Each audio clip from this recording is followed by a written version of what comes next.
Now a story you will only see here on News 5. 8 violent robberies turned 14 people into victims. In every case, they had guns pointed at them. Now one of the men responsible is headed to prison for decades, and a special unit in the Cuyahoga County Prosecutor's Office has a new laser focus on the criminals wreaking havoc in our communities. News 5's Tracy Carlos in the newsroom right now with some brand new and frankly terrifying video to show us. Yeah, Robin Danito, one man convicted, the other pleaded guilty, and that is just one case. Tonight, a message from the prosecutor's office that violent crime will not be tolerated. A couple saying goodbye on a summer night is changed forever when they are robbed at gunpoint in the Gordon Square neighborhood for their phones.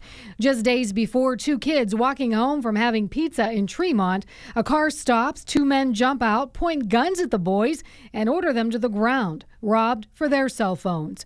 A crime spree wreaking havoc on some of the most popular neighborhoods in the city. It was typically people that were out enjoying the city. The violent crime wave came to an end with the arrest of 3 people, including Tyjon Prescott.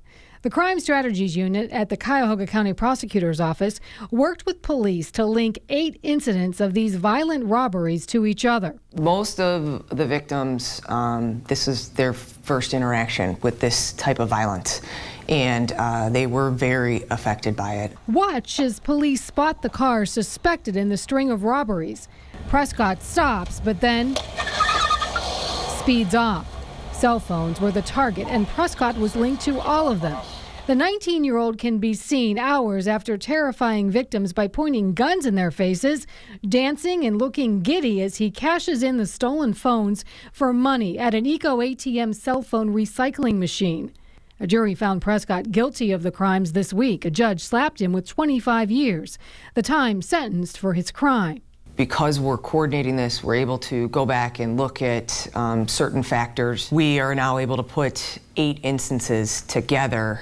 You know, it's not just one instance. The Crime Strategies Unit has put dozens of violent criminals behind bars, and now they are turning their attention to other crimes making headlines. Bank robberies, carjackings, and burglaries are now being watched by Elena Thomas and her team. Once we start seeing that a pattern is emerging, we will then assist with reviewing previous incidents and helping identify what could possibly be connected. And that includes a recent string of burglaries at businesses in the Gordon Square district, a neighborhood that is dedicated to protecting people here enjoying the up-and-coming neighborhood.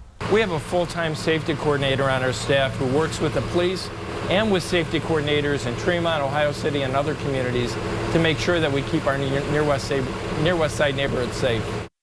Now, I talked to Cleveland City Councilman Matt Zone today, who told me that the Gordon Square neighborhood is an example of investing in technology to stop crime and working with businesses to get the word out about the crimes that do happen in that neighborhood.